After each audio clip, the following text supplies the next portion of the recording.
Conference will now be recorded. Greetings, everybody.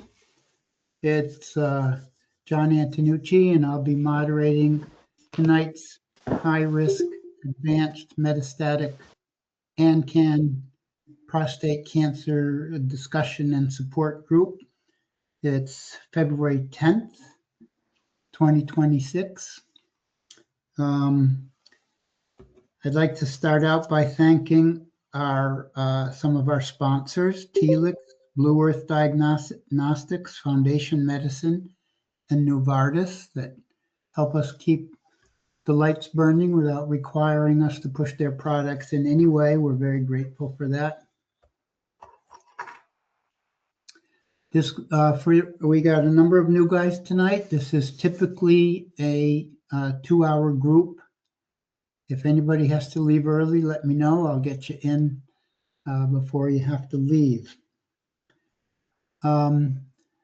We do like to start off by welcoming the new guys, getting a little history, and then I'm hoping roughly for about 20 minutes per new guy if they want to participate, and then we're going to get into the regulars who will have interesting questions to bring up. Oh, Gary Peters, you've arrived since I took attendance. Do you want to bring up anything tonight? Hi, John. Thank you. No, I'm fine. Okay, Gary. All right. Has Scott B come back yet? Driving in his car? No. Oh, hi, Jack. Hi, John.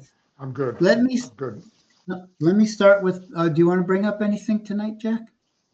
No, thank you, John. I'm okay. Okay.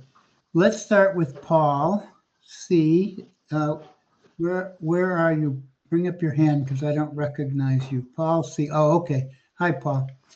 Do you want to, if you want to participate, I'd like to take a little history for everybody and then see what questions you have. Is that okay with you?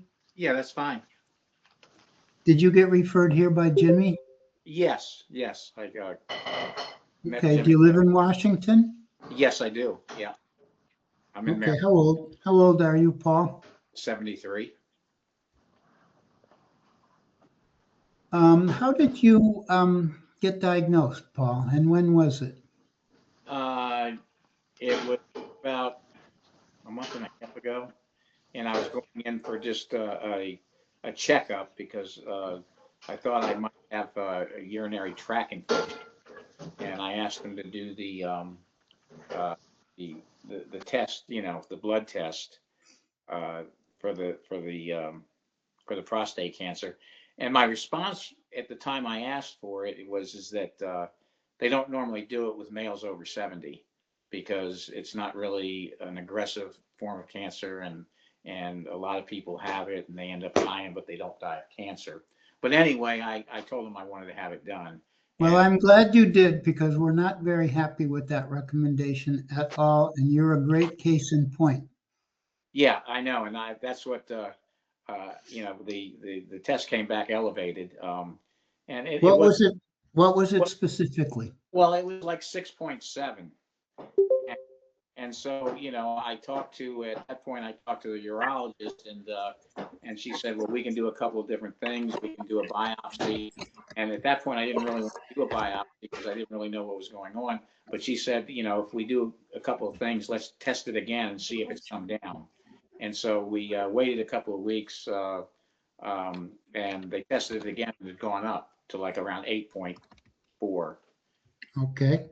So at that point, I did she said, well, I really recommend that we do a biopsy. And I said, fine, let's do it. Did you get an MRI before the biopsy or go straight to the biopsy? We went right to a biopsy. All right. Tell us about that. Well, they took 12 samples, and 11 of them came back as cancerous.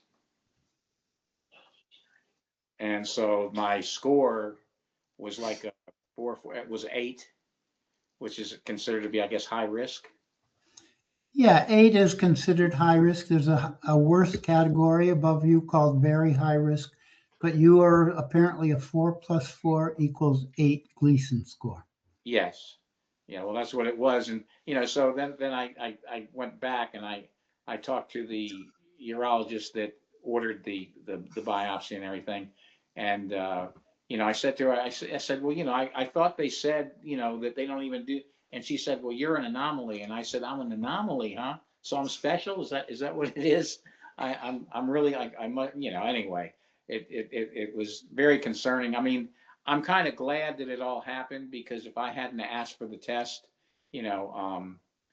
this could have gone on for a long time, and I could have started getting really sick, and it could have Yeah, into a much worse situation than it is. absolutely. And you're not really an anomaly at all. Let me ask you a question about that biopsy. Sometimes they put adjectives in the biopsy like adenocarcinoma or cribriform carcinoma or intraductal carcinoma. Did any of those or kind of adjectives get into the narrative of your biopsy? Mary, didn't they? I have my wife here, but she's my authority, so she kind of monitors.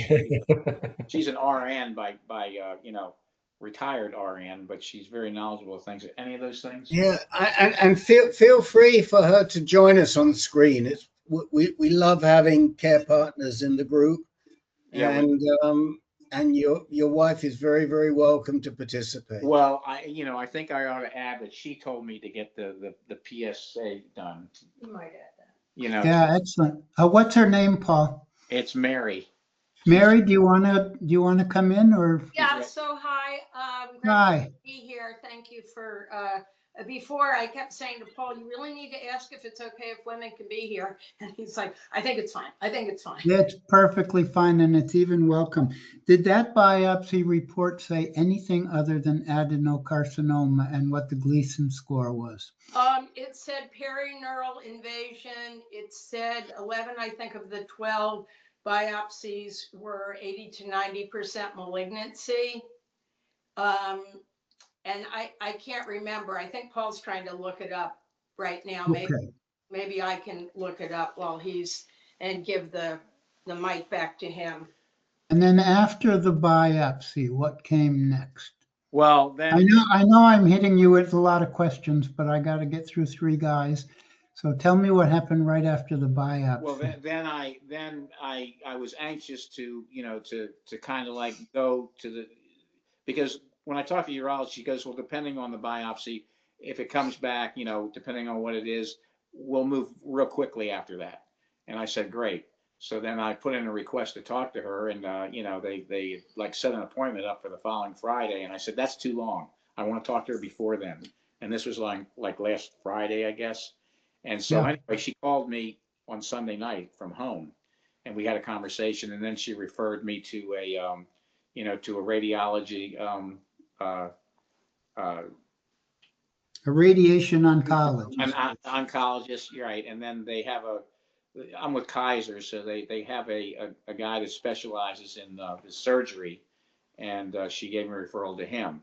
I talked to the oncologist, the radiology oncologist, a few days ago, and what was his name, please? it was her name. It was Lee was her last name. Lee. Okay, because we have a bunch of people with Kaiser in your area, and if you are going to have to stay with Kaiser, we want to make sure that you're with the right radiation oncologist that we found to be pretty good. But please go on. Right. Well, I mean, she gave me a lot of her time. I mean, we spoke for 45 minutes, maybe even a little longer. We got to rush through this, Paul. Okay. So we'll come back to you. Anyway, I have the biopsy. She was very informative.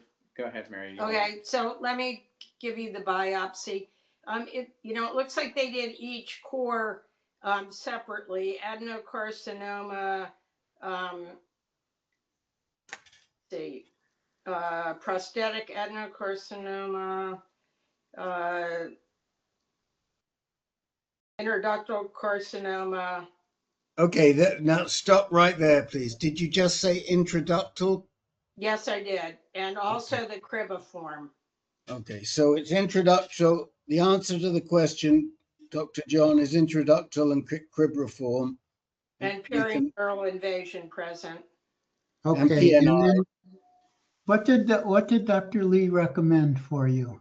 Well, she didn't recommend either. It's my decision. And that's the whole thing, is that they're not recommending. They said you can either do this or you can have it removed.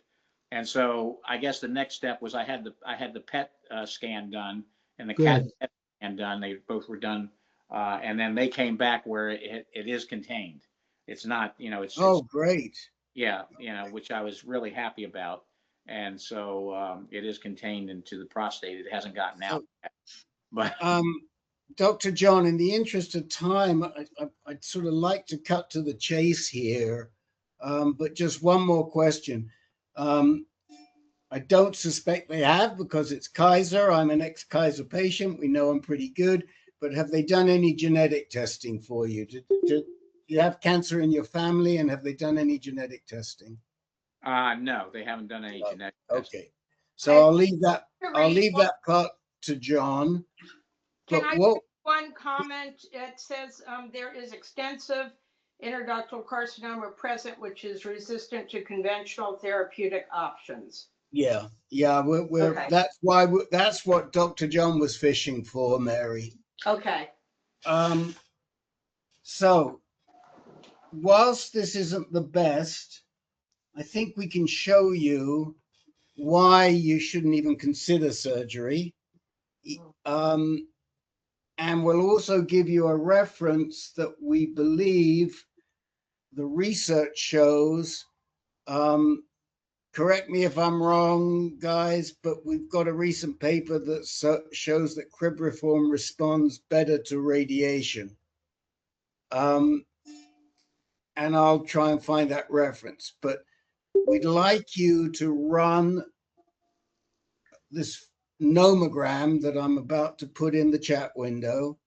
A nomogram is a large database, usually from one institution, that records the results of treatment from their patients.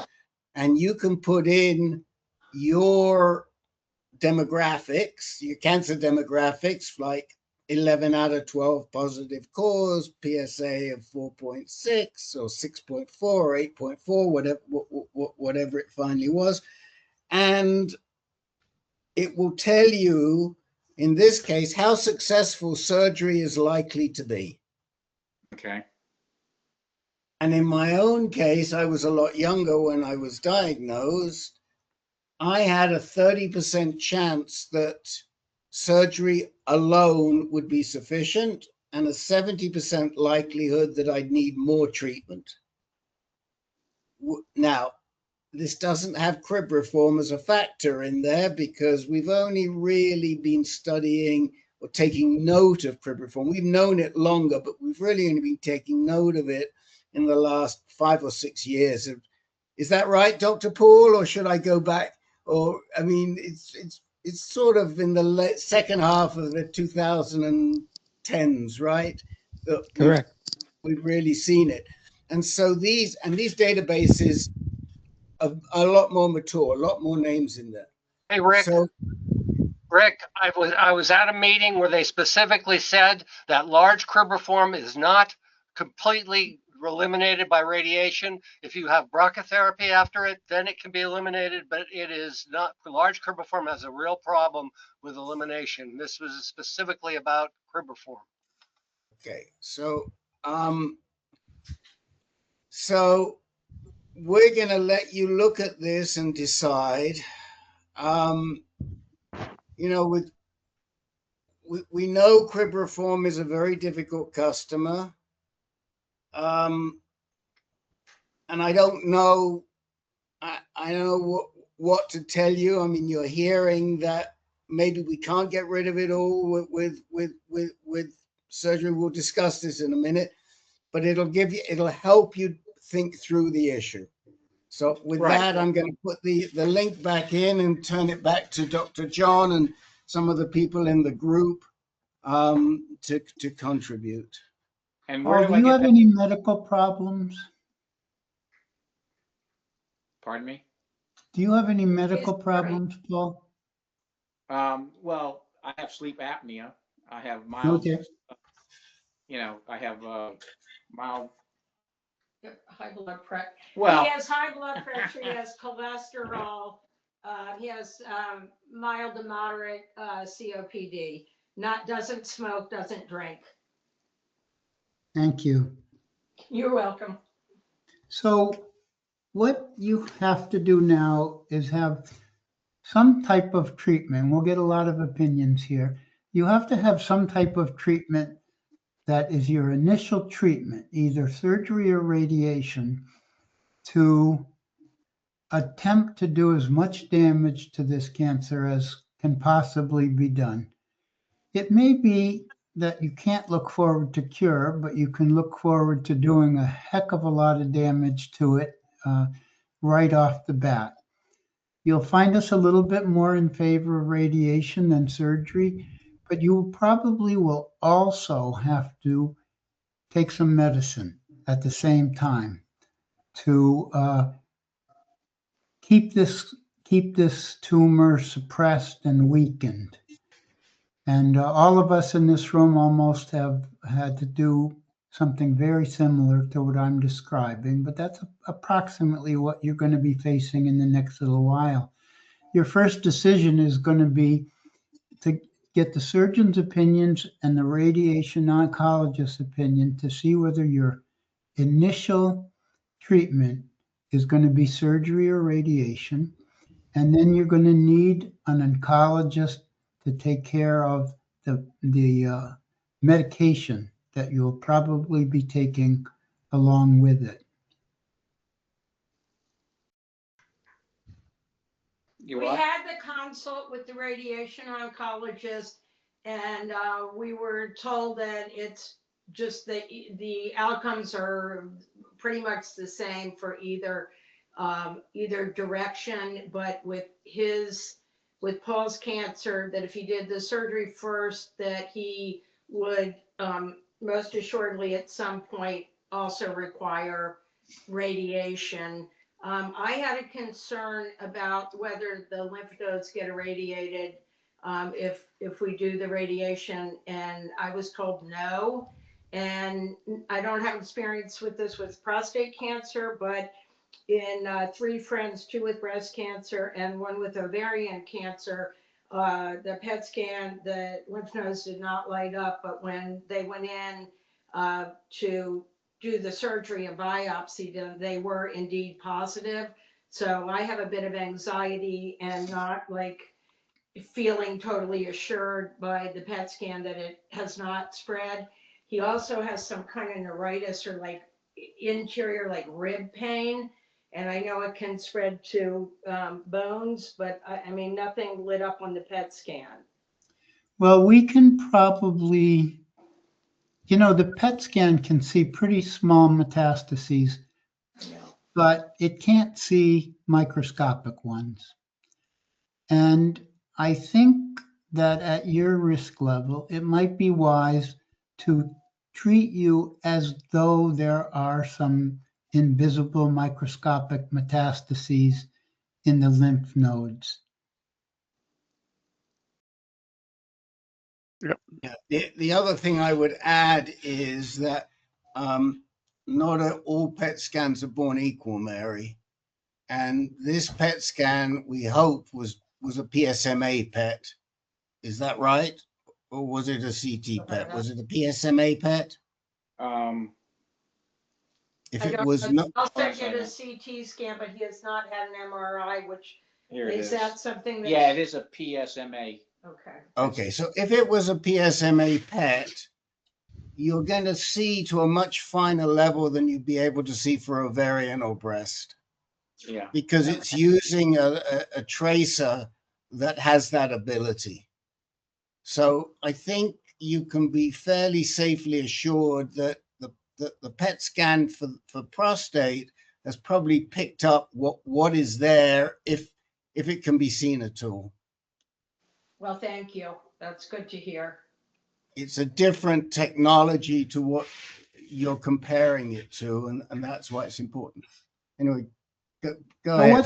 What's the foremost thing on your mind right now? Just the choice that I have to make. And Okay. I'll be honest with you, I was kind of like leaning towards just having them take it out. And then with the knowledge that I would probably have to have chemotherapy somewhere down the line. And radiation. And radiation. But with my age and everything, I think that the risk isn't as great. And even if it does come back, with some positive readings, it'll be treatable. If you're going to have radiation and chemotherapy in your future, why bother with the prostatectomy? Because there's always a possibility that I don't have that in my future.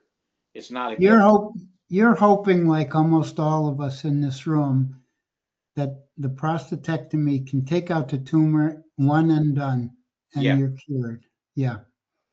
Yes, that's what I hope for. Yes.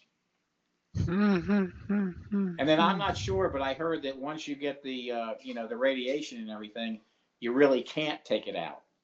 If there was, if it wasn't effective or whatever, and it's not an option to take it out after that's done.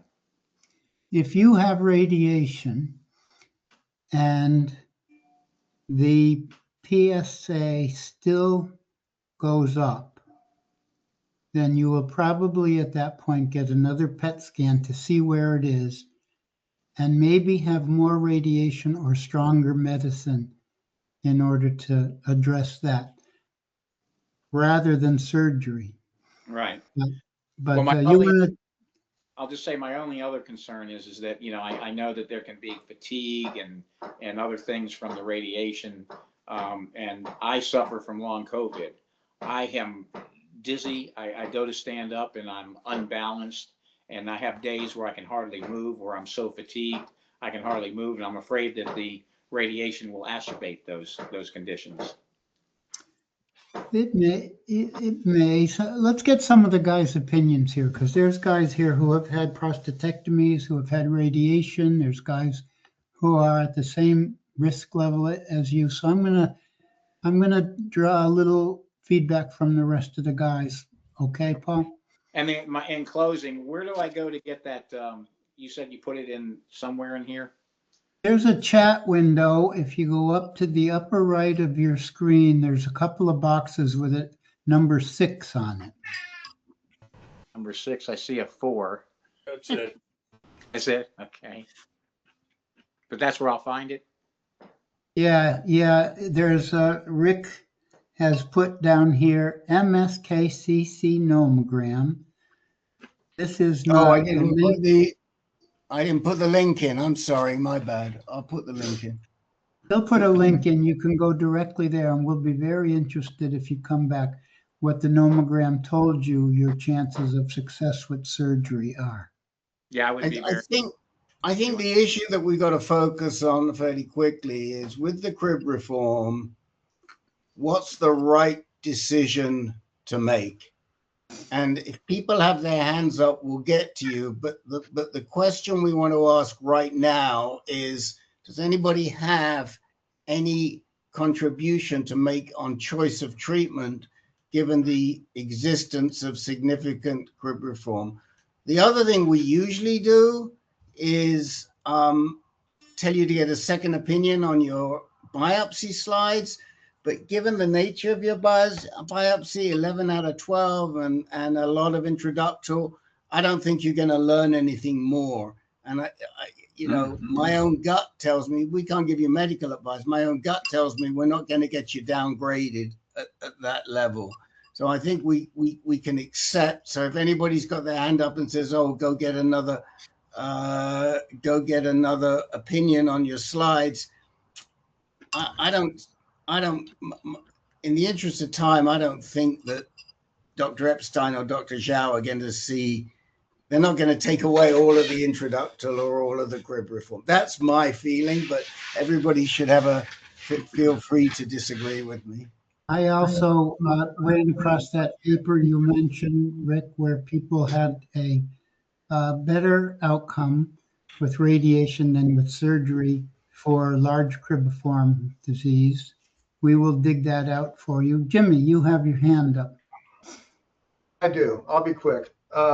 First of all, I told Paul about the nomogram. I will help him with that. I already described the whole thing, but I'll just go over it again with him, and he'll make sure to get that. I told him how important it was because he was very much sold on surgery. He said he was almost sure he was going to get it, and that was concerning because I wanted him to get more information, and now he has.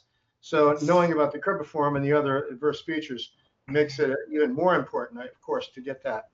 I wouldn't worry too much about radiation giving you fatigue, although it may, but you're bound probably for hormone therapy, and that's where the big fatigue comes from.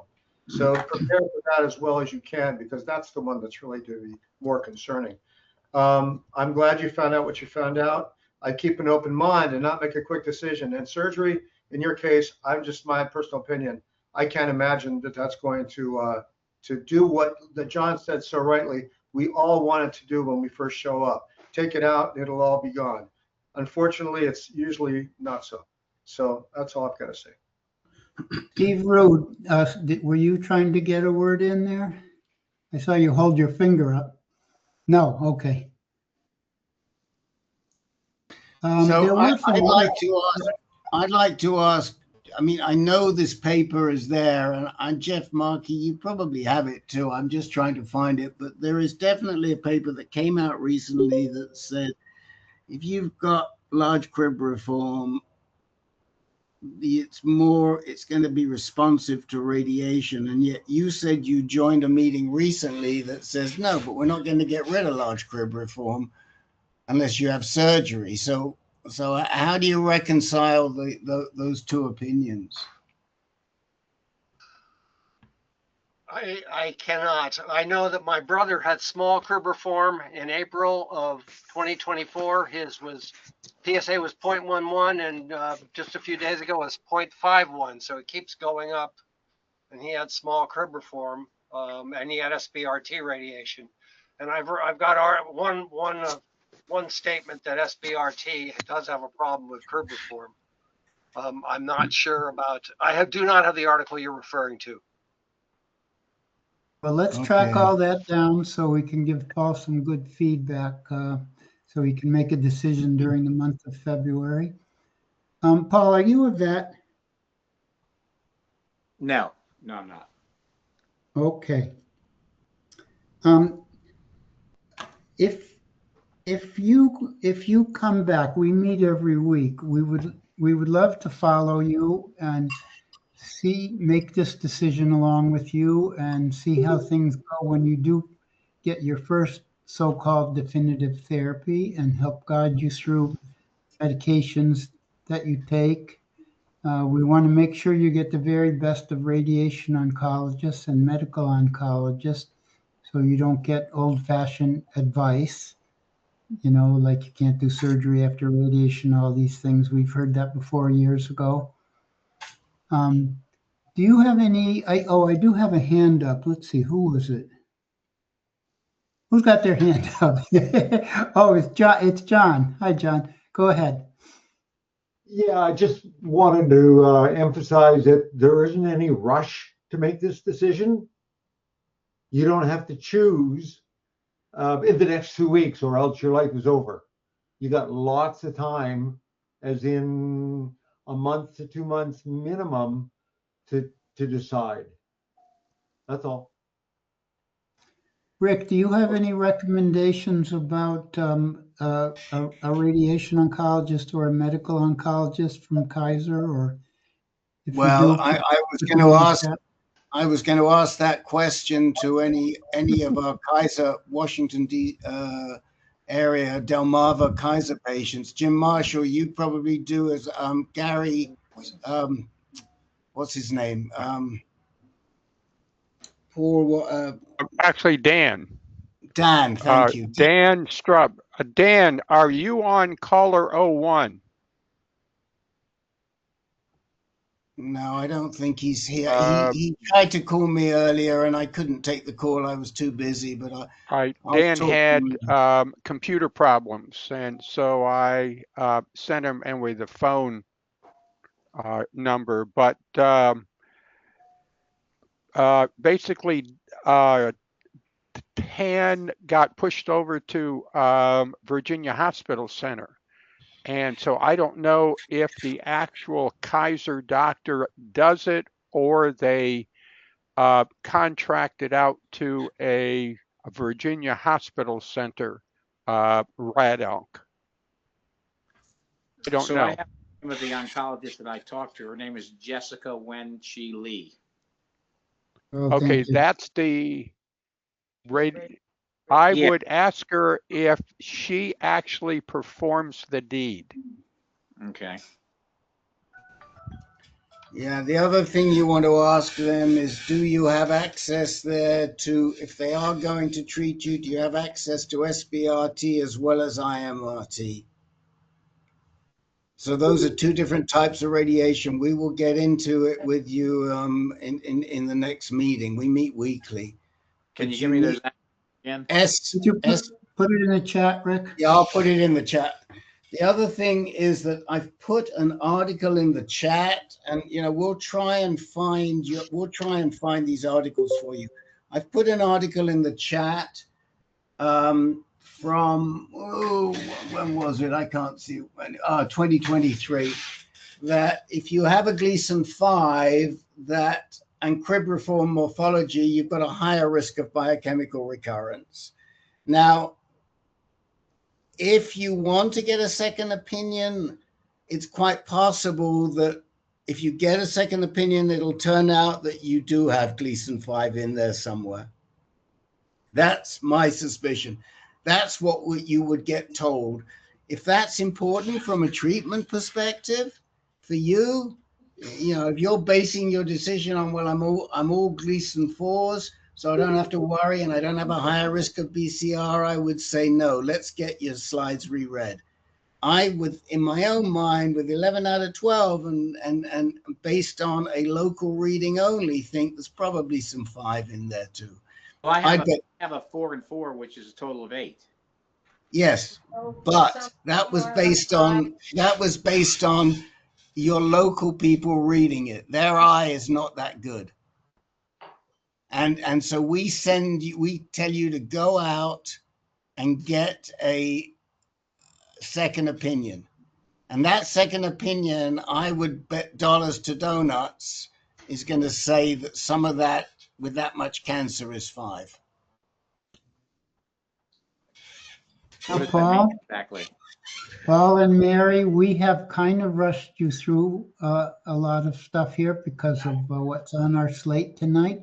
Yeah, I know If you have other people. If you have any questions that you don't want to wait until next week, I've put my email in the chat. Kaiser surgeon Eric Morrison. If anybody's familiar with that name. Again, we'll have to do some checking around. And Okay. Jim Marshall, can you find any recommendations for a urologist in the Kaiser system amongst the many Kaiser people that you know? I can try. The only one I know happens to be the guy I have, which was quite good, I thought. And what was his name? Dr. Desmunk, Desmuk something. And he's a urologist, correct? Yes, he's a urologist within Tyson's Corner. Okay. Thank you. Okay.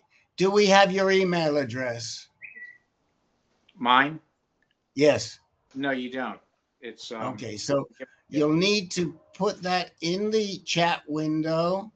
Okay. You can send it to everybody, in which case people like Jim will get it and he'll respond to you, or you can just send it to the organizers or just send it to me, because we'll need to reach you, and we'll also need to put you in for a reminder so that you get the reminders each week. Jimmy, do you have Paul's email address? I do, and I also have the correct spelling, and we'll give it to Paul for that urologist that Jim's talking about. It is indeed a complicated spelling, but I have it, and I'll give it to him. Okay. So Good. Would it be okay, Paul, for Jimmy to give us your email address? He can put it, he knows how to put it in the chat. Not a problem. I'll put it in the chat for him. Okay, thanks. All right, very nice to meet you both. I hope we see you again. Well. I have another new guy, Scott Brennan, who I think is here with somebody. Hi, Scott. Hi. Hi, doctor. Hi, everyone. Scott, my Who's wife, that with? Cindy. What's her My name? wife, Cindy. Cindy? Oh, that's my wife's name. Cindy. Where are you from, Scott? Massachusetts. West Newbury, Massachusetts. It's 30 miles north of Boston. All right. I am going to give the group a fast rundown of your information and then get to your questions, okay? You got it. Thank you. Scott is a 68-year-old man from Massachusetts, driving distance from Boston, who was diagnosed in January of 2026 when his PSA rose to 5.7. This PSA was all the way back in September, and he has not had another one since then. He wound up getting biopsied and has a Gleason 9. Is it a 5+4 or a 4+5? 5+4. And he had 9 out of 14 cores positive, but in his case, no Cribriform or IDC. An MRI showed multiple 4 and 5 pyrads lesions without extraprostatic extension and also no evidence of lymph nodes, but a PSMA PET scan showed active disease in the gland and 1 bright lymph node. There was also a dim rib that is probably artifact. He's medically healthy, exercises, on no medications. A little bit of coronary calcification was picked up as an incidental finding on his PET scan. His team right now is a radiologist named Dr. Chisholm, and a medical oncologist who's not a GU medical oncologist named Dr. Yang, and a urologist who started the ball rolling, Dr. Zolek. And we will soon find out where all these people are to be found at Mass General. Danvers. At Mass General, yeah. All this work so far has been at Mass General Hospital. Are you a vet? No, I'm not. He's not a vet, and he has a couple of surgeons lined up to talk about prostatectomy. And so he is in much the same situation as Paul, recently diagnosed with a couple of major decisions to make in the next several weeks. Did I miss anything important? That's it. Nice job. Okay. Testing? Any testing, John? Any genetic testing, Scott? We're waiting to hear. It comes back February 25. Which kind of gene test was it? To see if it's hereditary or not. Hereditary, okay. We were asking about getting the genomic prostate score, and we were told by the doctors we saw today that probably wouldn't help in our treatment decisions at this point. Right. Okay, that being like a Decipher score or something like that? Yeah. Okay, so tell us what's forefront on your mind, how you're leaning, what kind of advice you're getting, and we will open it up for discussion and go from there.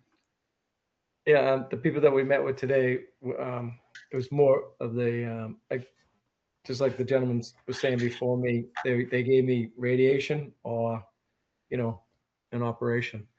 And we're kind of leaning towards the radiation. So the surgeon recommended surgery and the radiation oncology recommended recommended radiation.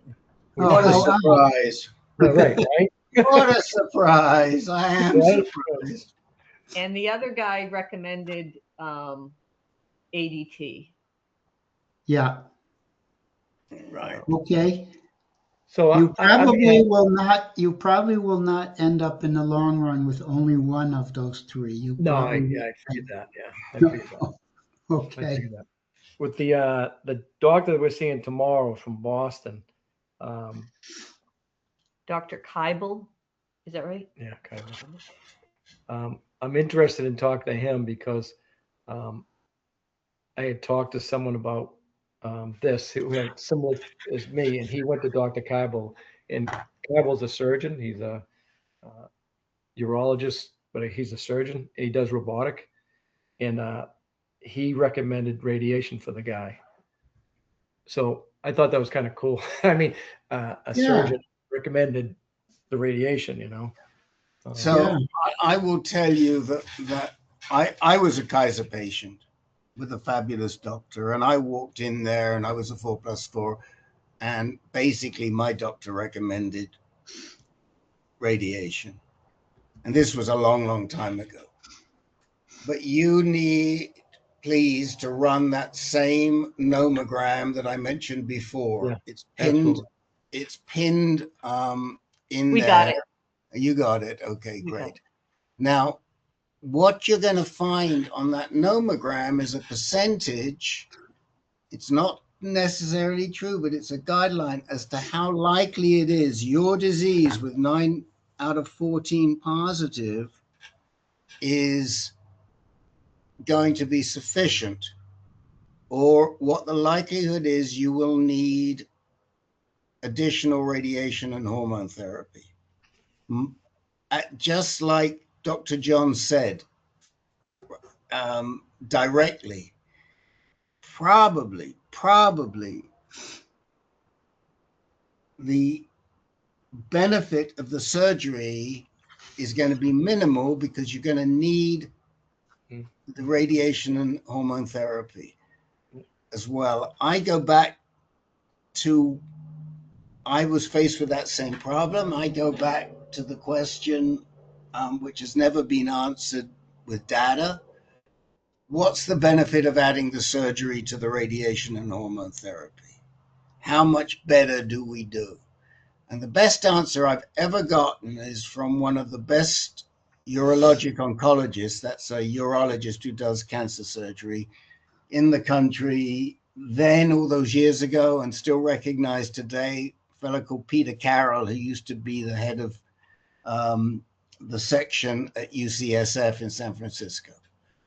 And he says that maybe you get a 3 to 4% benefit of adding the surgery. You have to weigh that up against the side effects of doing the surgery on top of everything else. So we wouldn't say there's no benefit, but only you can make the decision, should I put myself through this for 3 to 4%? I decided not. I was T3 with the cancer outside of the capsule, but it was not, it didn't appear to have gone further than that. Of course, we didn't have PSMA testing back in those days. So that's my 2 cents for whatever they are worth. Oh, I did want to say about treatment. One question. Any reason why you haven't considered Dana-Farber? Oh, that's where this Keibel's from. Well, it's the doctor. Adam Keibel? Adam.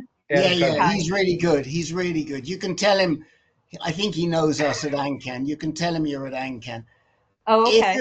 If it were me, I was going to say Matthew Smith as the oncologist. If it were me, I'd go with Keibel. I'd go and for radiation, I'd go with D'Amico at Dana-Farber. And if for any reason you need a genitourinary medical oncologist, we've got a bunch. I probably would send you to Dr. Chowdhury because we like him. He's kind. He's great with patients. What is that doctor for? Sorry. Medical oncologist. Medical oncologist. The last one you just said? Yes, Chowdhury. Chowdhury. But How do you spell Chowdhury? CH, I'll put it in the chat window. Okay, thank you. But he does a lot of research. He's really good. But we've got a lot of other good people that we know at Dana-Farber. We've got a Dana-Farber medical oncologist who's on our advisory board, but he's excellent. mostly research now. He's great.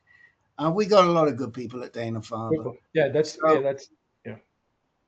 So yeah, see Kibble and see Adam Kibble, see what he says, and he's the sort of doc who's not going to say, "Yeah, we should do surgery." That's what I heard. Yeah. You know, and not only that, especially if you walk in there and you've printed out your MSKCC nomogram tomorrow, you're going to impress him. He already asked for everything, you know. It's amazing. Is that pretty straightforward? That nomogram? How to? Yes. Yeah, I think so. What I would say, what I would suggest you do, Cindy, pull it up right now whilst we talk during the rest of the meeting, and look at the questions they ask. And if you've got any issues, come back in the chat window to me. Not Dr. John, because he's got too many balls in the air because he's leading the show. Come back to me or Len. Len just joined, Len Sierra, and we'll help you solve the problems. You're Paul? I'm Rick. Oh, you're Rick. All right. Okay. So we keep going. Rick is our founder. I have a question. Yes. Somebody mentioned SPRT radiation. Yes. As well as IPRT. Those are not IMRT, SBRT, and IMRT. So if you let D'Amico loose, what you are probably going to see is that he will do SBRT to the gland, to the prostate gland. I would think you might be able to talk him down to 2 sessions, D'Amico. And when you get to that point, we'll give you the ammunition to talk him down to 2 sessions. He might start off at 4 or 5 sessions, but you may be able to get him to 2 sessions. Okay. I don't want to get into the strategy for that right now, but we may be able to convince him 2 sessions and probably about 20 to 25 sessions across the pelvic girdle. The other alternative to that is to do HDR, high dose radiation to the prostate gland with brachytherapy with somebody, I don't know who the brachytherapist radiation oncology guy is at Dana-Farber, but you'll discuss this with D'Amico, and the same 25 sessions. We believe that together with some ADT, some hormone therapy, I should say, sorry, is standard of care. Because you've got that lymph node lighting up, you're going to be eligible for 2 types of hormone therapy. Abiraterone, and we would suggest Orgovyx. But again, I'm sort of getting ahead of myself, but we're here. We'll guide you through. Okay? It's a lot to take in. Yes. What is Dr. D'Amico's first name? It starts with an Anthony D'Amico. Anthony. Yeah. I think. I was going to say doctor. I think when the doctors we saw today, we asked who they recommend if they were, looking for someone other than themselves, and that name was given to us. Yeah. Yeah, he's great. He's probably one of our favorite radiation oncologists at Dana-Farber, and Dana-Farber is probably our favorite cancer center in the Boston area. Okay. I'm sold. Anybody else have any much. comments or questions for Scott and Cindy? Okay. If you come back, we meet on Mondays some weeks and Tuesdays some weeks. So take a look at the schedule. Make sure you don't come in the wrong day. And we'll be very happy to follow along with you. We'll be And- back. This was wonderful. Thank you so much. Okay, and you've got my email. Right, Dr. John, it sounds like you have Scott and Cindy's email. Is that right? Do you Yeah. want to just put it here? What? Put your email. You can put it in as well. We'll put it in. Okay. And Cindy, you're always welcome. Okay. Thank you. Thank you. We're a team. Okay, I got another new guy. Clyde, would you raise your hand so I can recognize you? Oh, there you are. Hi, Clyde. What's your last name if you want to give it? Mock, I'm OCK, How old are you? 77, Where do you live? in Boyertown, Pennsylvania, which is near Reading, Pennsylvania, if you know where that's at, about 40 miles west of Philadelphia. Tell us how you got diagnosed. Well, in 1968, I got through electronic school and got drafted in the Marine Corps, and they sent me to 13 months in Vietnam. And I was exposed to Agent Orange over there the whole 13 months. I think we were out in the boonies. So I had a history of going to the VA for blood tests and different things over the years. And in 2014, my PSA started going up. First reading then was 2.9. Eventually went as high as 13.3, but that was an anomaly. When I had the RP done, I was at 5.24. So I had a radical prostatectomy done by David Chen at Fox Chase.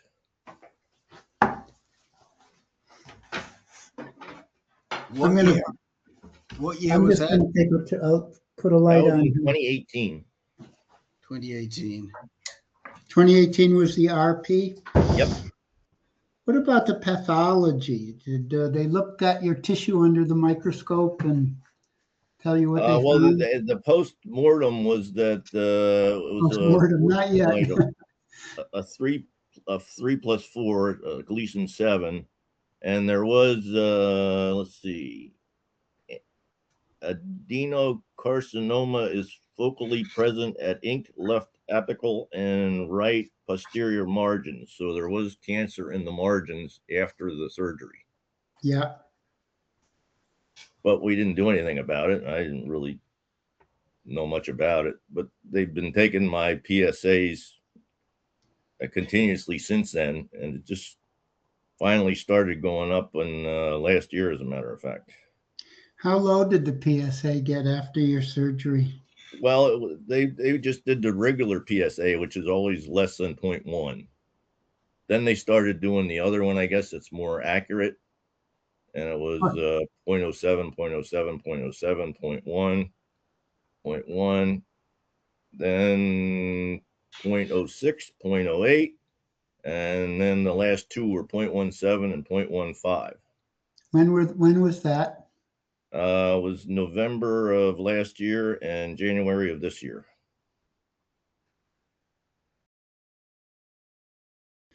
So you went to zero. I just want to clarify: 0.17 and 0.15 are the two most recent. Correct.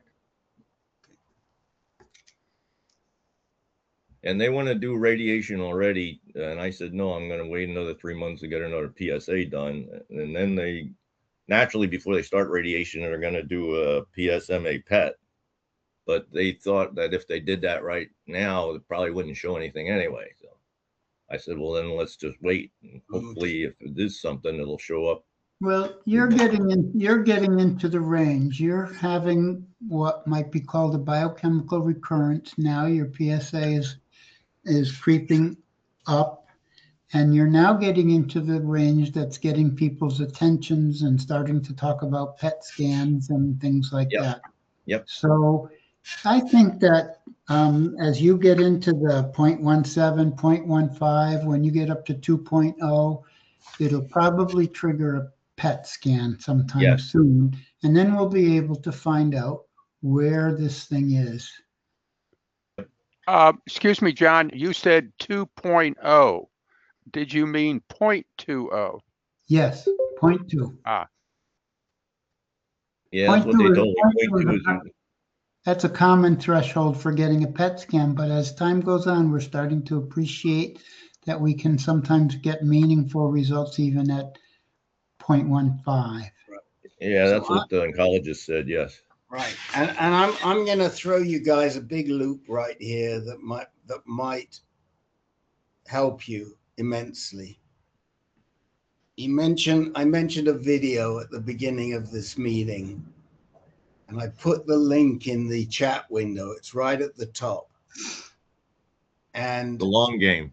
Playing the long game. Yeah, this is a perfect case, isn't it? It is, and I would love for you to watch that video either later, but it's getting a bit late. So watch it in the morning when you got a fresh head. I'll do that. Yep.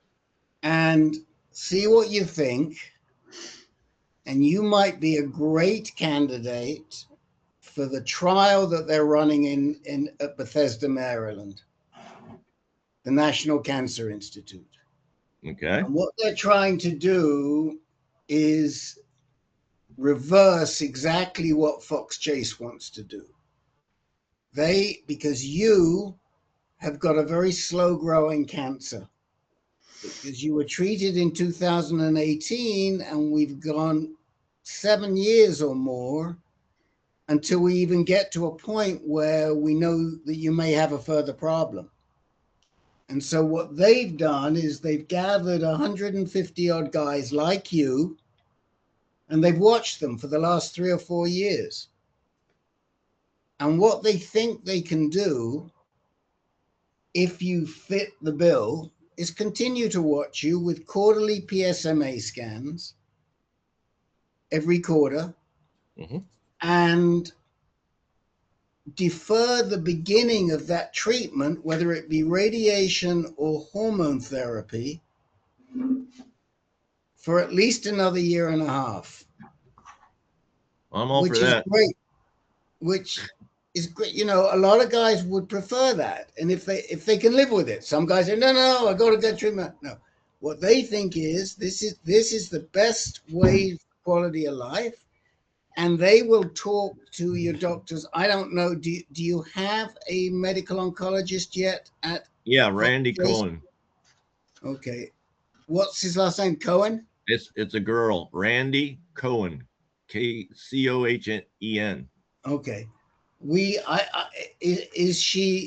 she's probably a more junior person. I have no idea. We'd like to try, if you can get there, if you haven't seen her yet, and you can get to Gainesman, go over to Gainesman. G-E-Y. Yeah, I did my wife's adrenal surgery.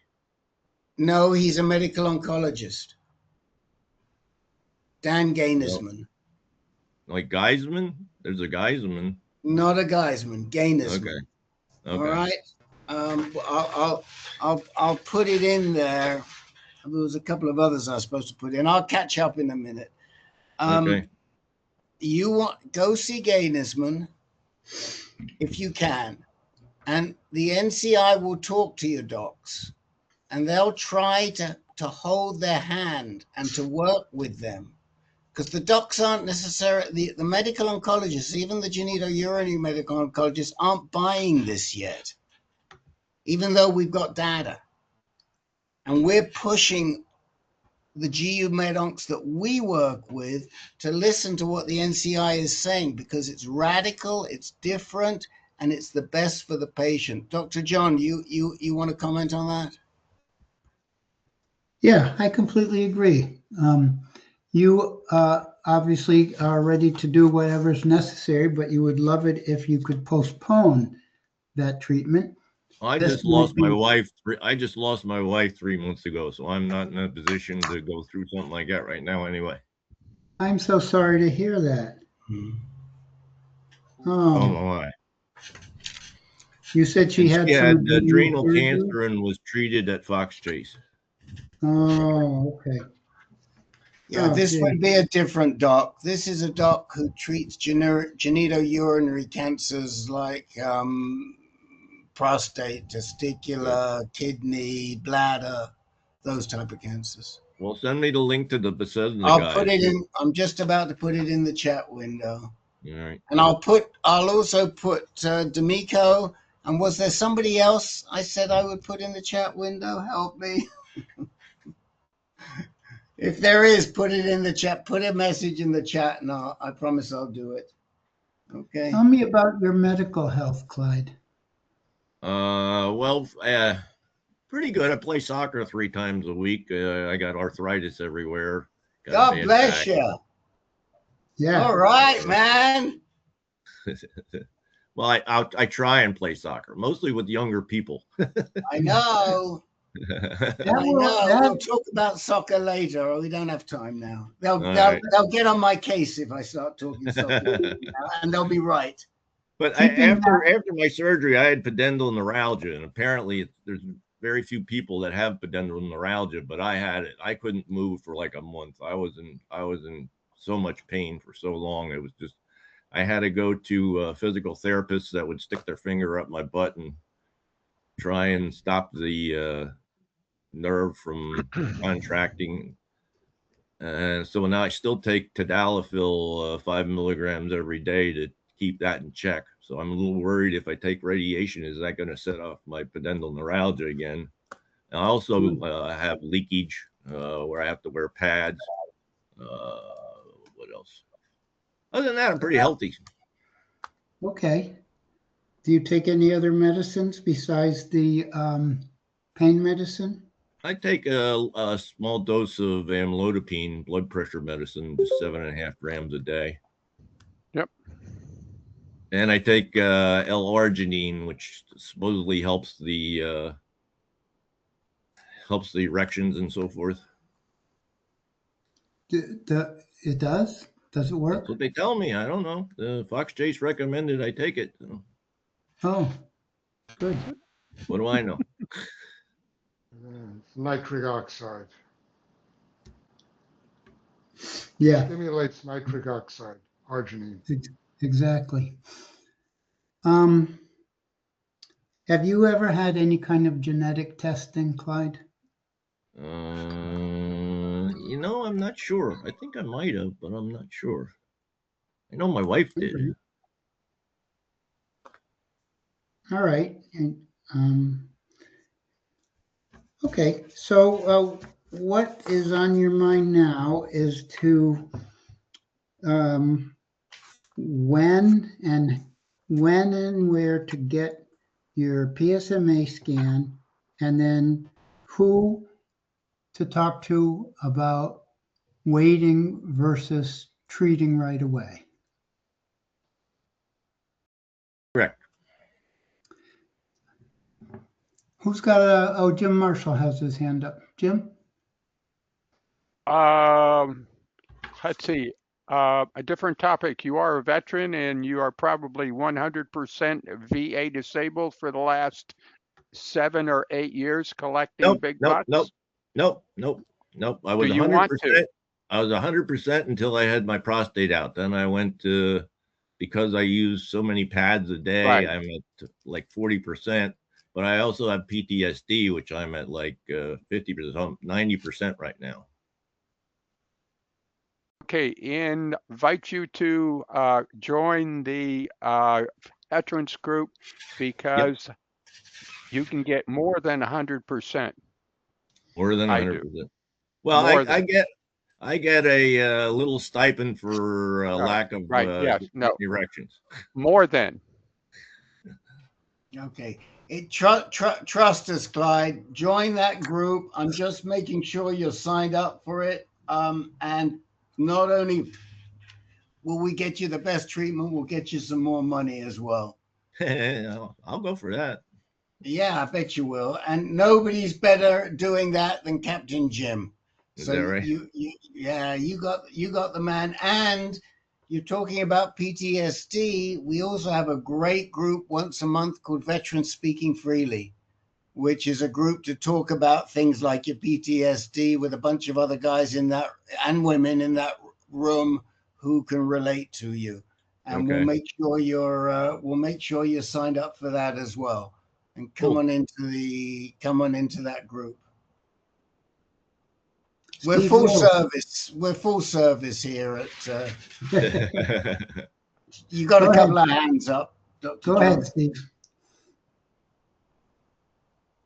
Can you hear me okay? Yes.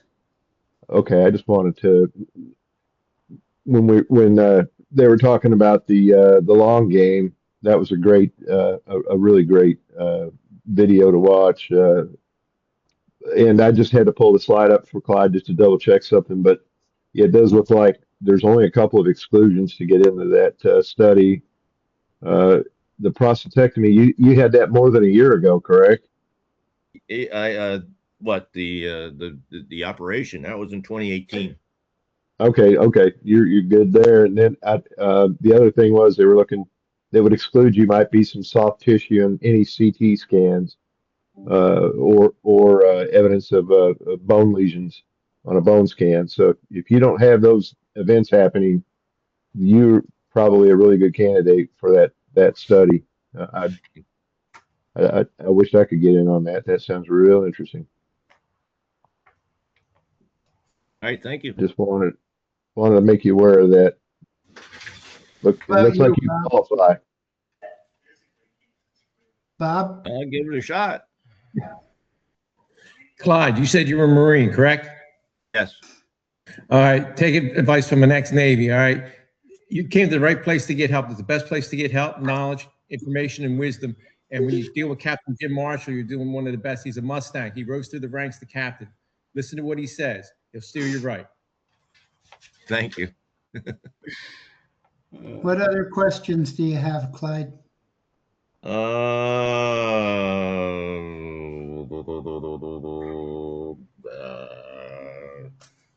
do you stop feeling lonely after your wife passes? Okay, we got a group for that too. All right, and I'm not being facetious. And I think you're signed up for it, but we've never seen you there, so we got to get you there. We've got a group. Oh, I signed up for so many things. Right now I'm supposed to be on a grief Zoom call that I'm recording. I hope they're recording it, but I opted for you guys over them. Well, come along to our Men Speaking Freely group, which is a really, really good group. And Dr. John moderates that sometimes along with someone else. And that's exactly the sort of thing we talk about in that group. Right, Dr. John? I jumped in on your patch here. That's right. And the next group is actually going to be led by a veteran too. Cool. Okay. So yeah, come on into the Men Speaking Freely group. You'll get. And also, whilst I'm talking about groups, I just wanted to mention to Mary and to Cindy that we have a locally advanced and advanced cancer care partners group, and this is for all cancers. And you're very welcome. I'll sign you up for it. You're very welcome to attend. Thank you. Yeah, you guys seem good. Thank you. Thank you. All right, we've gotten through our new guys. Welcome, and we hope you come back. We look forward to following you through all these decisions you have coming up. What we do next is we go to our regulars who bring up questions or update us on what's going on in their treatment. And first up is Ed. Oh, okay, an update. I finally got, after a long battle with doctors and everybody, Decipher test. I finally got my Decipher back, and it came back at a 0.93. I've had radiation for salvage radiation, and I've got another Firmagon shot coming up Thursday, and I was able to get a doctor's appointment Thursday morning too, to talk to him about the Decipher score. So I'm just here to find out what would my options be to present to him. If we well, my first question would be, is Firmagon alone adequate treatment for me in light of the fact of this Decipher score and my Cribriform and intraductal pathology, and my 4+4 Gleason score, or 4+3, is that sufficient treatment? Okay. Other people about that question? Is Firmagon enough? What questions Well, should I bring up with his doctor? You know, Dr. John, we've been pushing for doublet for a long time for Mr. Lefrancois. Right? We've been thinking you should have been on, Ed. We've been thinking on it. Oh, Mrs. Ed's there too. Hello, Mrs. Ed. How are you? Hello. Good, thank you. Lisa, right? Yeah. Lisa, yeah. Yeah, that's one of the things that we think. We brought up the doublet therapy to him a while back, and that's why he extended out the Firmagon shots. Yeah. For 2 years instead of 6 months. Now, your most recent PSA, is it still 0.35, or is there something new? No, less than 0.14. Okay. So you've got a non-detectable PSA arguing against intensifying your treatment, and you've got a high Decipher score arguing possibly in favor of intensifying your treatment. Yeah. Comments, anybody?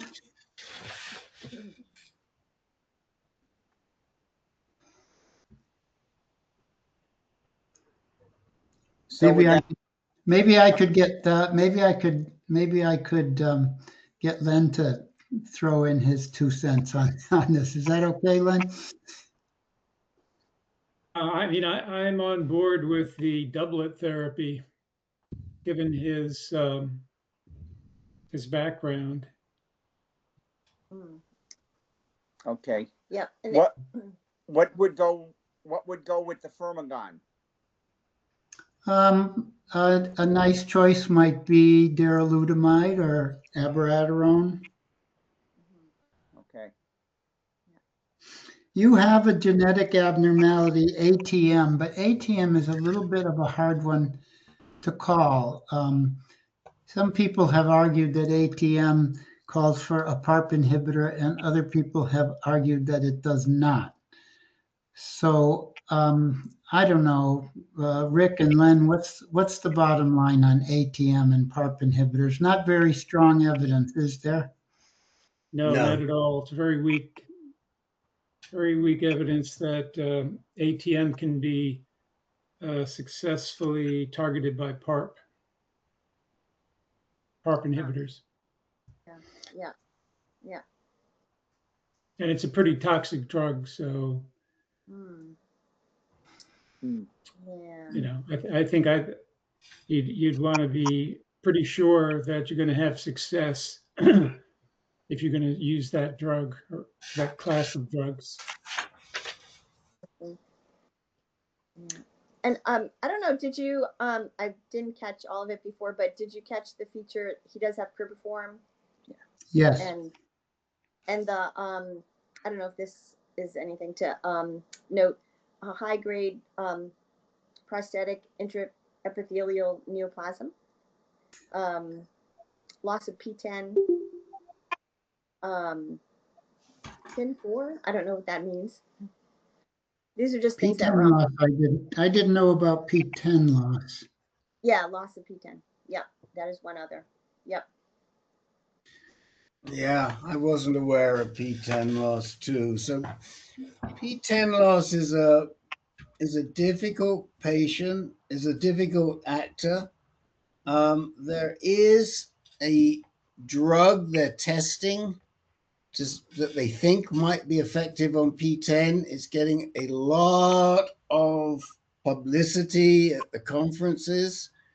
I'll put a paper again. I'll try to put a paper in again that I think I have, but we haven't seen much use. I want to say capivasertib, but I'm not. Yeah. Is that right? But only, I think only available in a study, right? Yeah, yeah, hasn't been approved yet. But right now, yeah, my thought would be, Firmagon or Orgovix and either Abby or Darrow. Do you have any heart issues, Ed? You do, don't you? He has a cardiologist. But it's in my family. My father died of heart disease, and so did all of his brothers. And you? No, I have high cholesterol. Okay. So, abiraterone, but, talk it out with the medical oncologist. Okay. Who is it? Are you seeing Petrolac? I can't remember. No, Austin. He's under Dr. Kim from Yale New From Haven. Smilo. From Smilo. Oh, I thought you had Dr. Austin. Yes, we have Dr. Austin, but he confers with Dr. Kim. Oh, I see. Okay.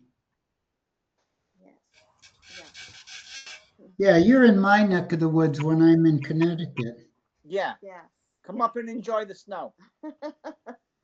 You guys have been through, I don't know how it is, but in my town, which is Canton, they've been below zero for about the last 10 days. It's really a killer. Yeah, we've been in single digits. Yes. Yeah. We had a heat wave of 21 today. Oh, boy. Yeah. Eat your heart out. Eat your heart out for Dr. John, who had a heat wave of 70 degrees today.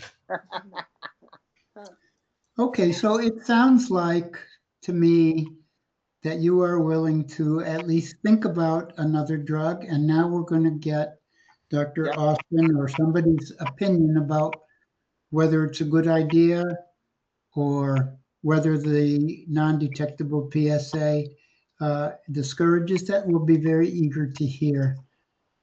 Yeah, right. I have one other question. Is there a difference between large and small cell cribriform? Yes, there is. And in your case, I don't have your diagnosis was in 2022. And at that time, they were really not distinguishing between large and small cell cribriform, to my knowledge. Well, there was a little bit, 2022 is when he was at low risk. And then 2023, he had another biopsy that changed character to this high risk. And then everything was sent out to Dr. Epstein, thank you. And so he had put in cribriform, but he didn't put in large or small cell cribriform. What year did he look at your slides? That was 2023. That was, February of 2023. February 13th, 2023. It seems like large cribriform pathology is associated with a worse outcome. And the same association does not seem to be holding for small cribriform. You could always ask Dr. Epstein to look at him again in light of what he's been teaching for the last 3 or 4 years. Yeah, that's a great idea. Okay. Might do that. I think anything to add to that, Paul? Do I have that right? I can't add anything more to that. No. Okay. Let's see how it goes, and you can report to us as soon as you come back. Yes, we will. And when do you know how to get hold of Dr. Epstein right now, Lisa? Yeah, okay. I know New York at that new. He has his new. Yeah. If you don't have it, drop us a line. But we have it, and just tell him you're an AnCan guy, and that we felt that he could help clarify about your cribriform from 2023. He's really good and he's really nice, and he'll sort you out. That's great. Yeah, that'd be great. Thank you. Thank you. Mm-hmm. You're welcome. John McPhee, you're up next. Well, it's kind of been covered a little bit as we go along. It was about a discussion about the NCI program, which I found really interesting, and I don't know that this is the venue for it. It is. This is the venue to discuss the NCI program, John, so go at it.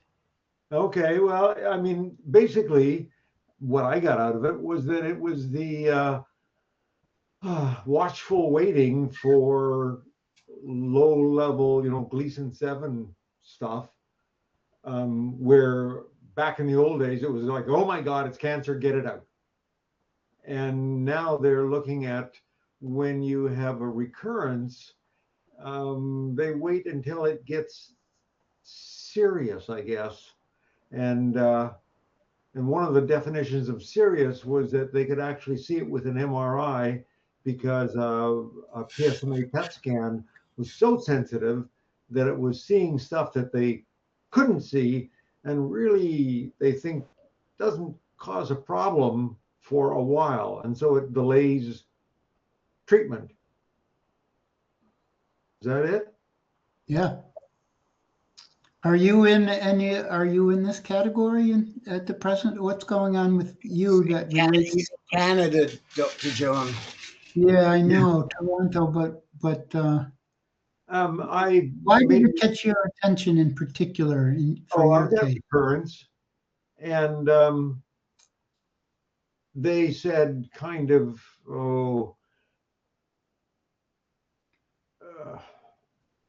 when my PSA was around 5 or 6, they said they want to do Lupron or ADT. And I thought, Lupron for life, screw that. And I kept pushing for something else. So finally, I got a PSMA PET scan. It had metastasized to places where they couldn't radiate.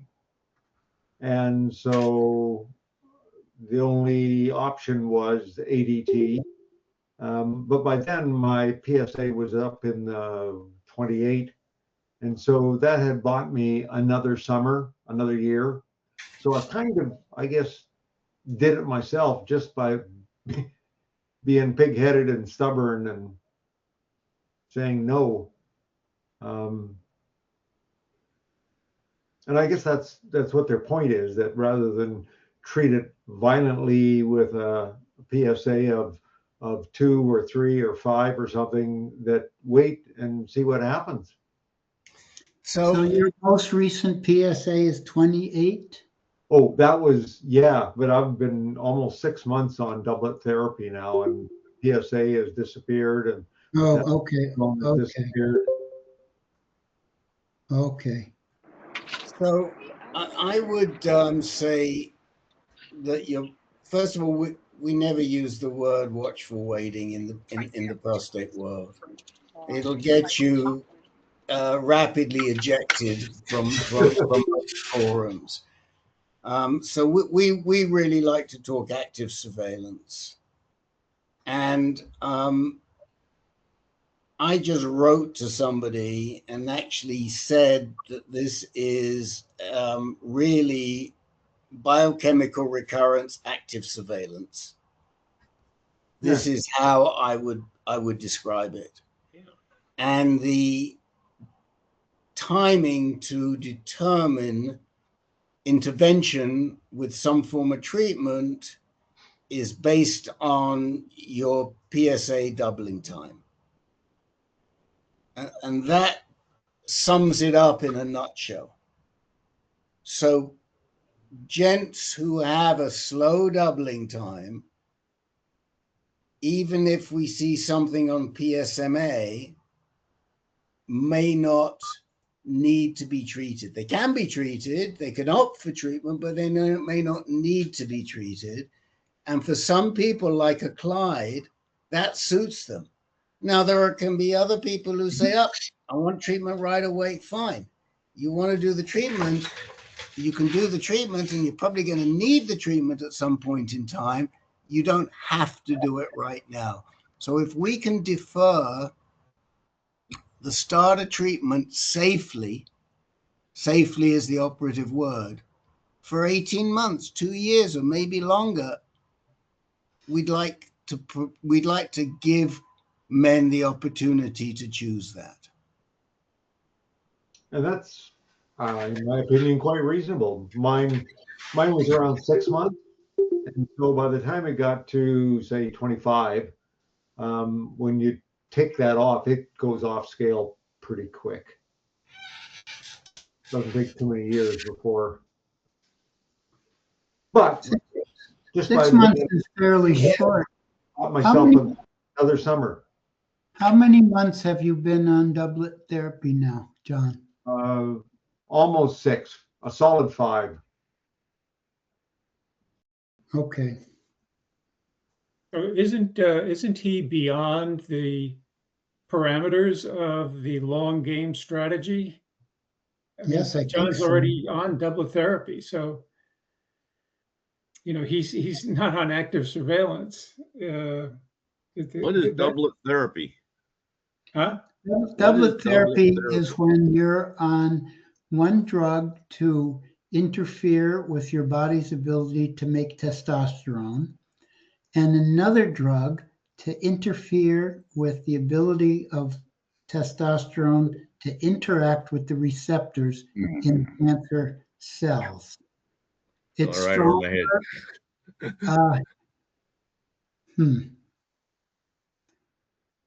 Well, it's a stronger treatment than the first line hormone therapy. What we do, prostate cancer thrives on testosterone, especially in the early years. And so if you can interfere with the body's ability to make testosterone, you can starve the cancer and slow it drastically down or put it to sleep. But some people are at a higher risk level, so it takes 2 drugs to have a good long-term outcome rather than 1. And we call that doublet.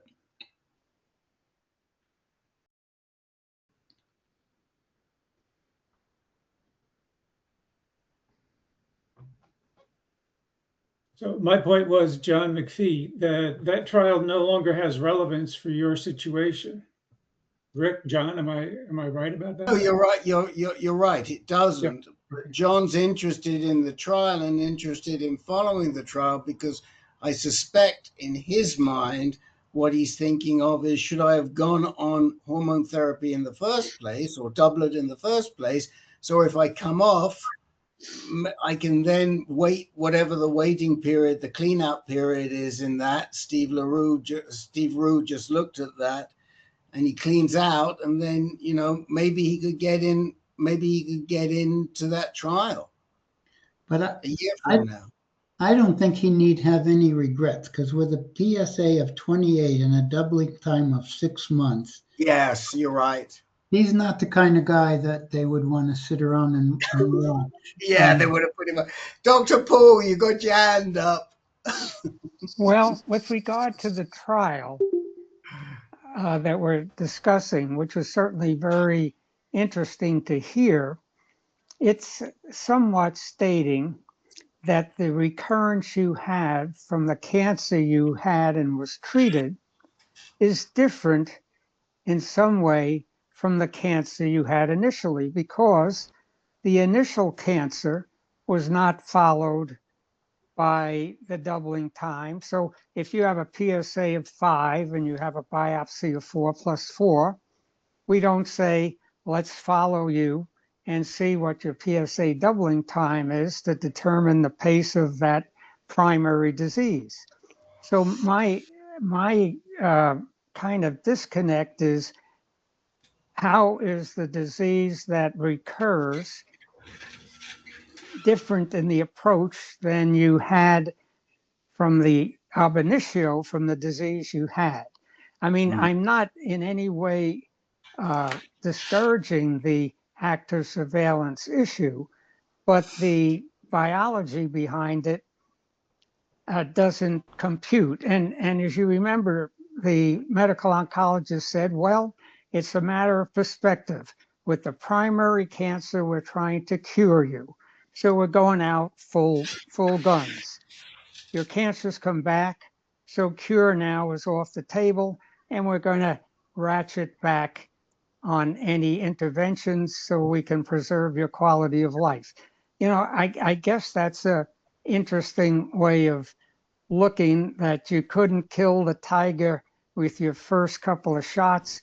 You wounded it, and you're going to let it lay there until it recovers and gets up again to threaten you. So, I mean, it's a philosophy to me more than a biology. Yeah, I mean, you know, what they're doing right now is just holding onto its tail rather than knocking it over the head again. But the reason for it is what is so significant for me, Dr. Paul, which is that if we can, without doing harm, give guys another 12 to 18 months without treatment, why shouldn't we do that? No, And then, I say I am not against the no, operational no, issue. we're on I'm the same just having a hard. Yeah, I mean, we got to work as hard to preserve quality of life before with initial therapy then as we do. I mean, you know, the approach is counterintuitive to the initial mindset of, Yes.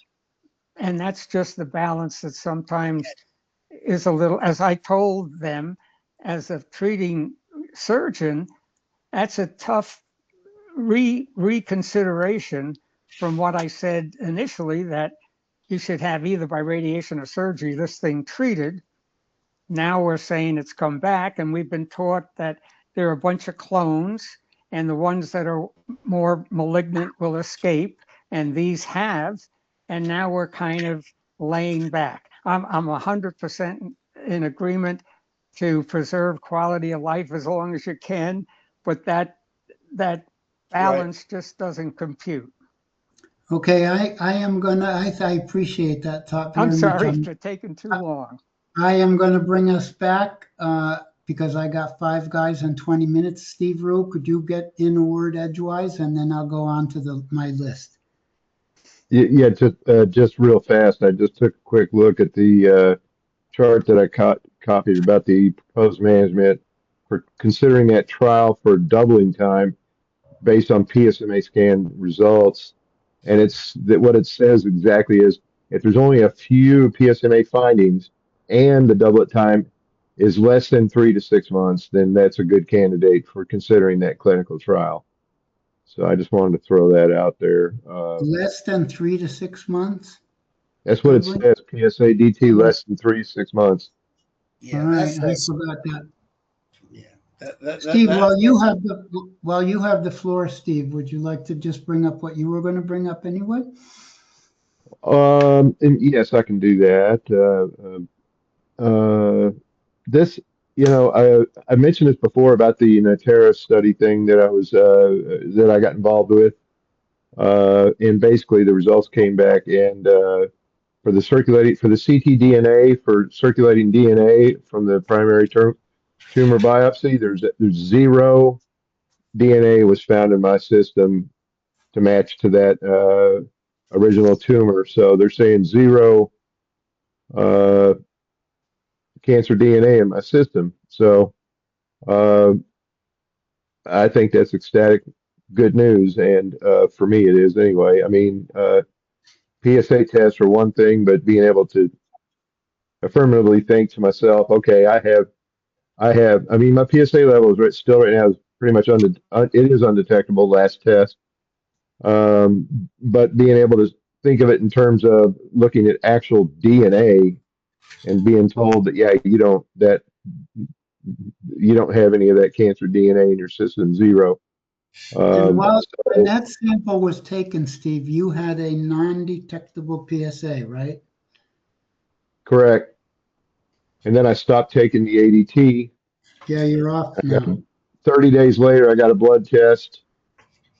Testosterone was back up to 160. They still showed undetectable PSA. Another month went by before I got back to the Natera test and said that there was 0 DNA circulating into my system. I like this. John, would you like to just explain to everybody what we're talking about? Because I'm sure there are people here rolling their eyes and they don't know what the heck a Natera test is. So can we just cover that first, please? When cancer is growing, it's very nice to get a sample of it to see what's going on. It may, in fact, as Paul was recently talking about, you may be getting new, even more malignant or more treatment-resistant clones of cancer cells. But it's not so easy always to get a physical sample. So scientists have invented a blood test to detect actually very low amounts of the genetic material from the cancer and determine if it's present, how much is present, what are the most recent clones. And so it's another biomarker that's a lot easier to get to learn things about how the cancer is evolving, or in this case, how the cancer is not evolving. Is that fair enough, Steve? Yes, that's exactly right. It's basically a very, very specific fingerprint of the actual DNA of the tumor, and they're looking for any of those tiny strands of DNA. They call it ctDNA, circulating tumor DNA test.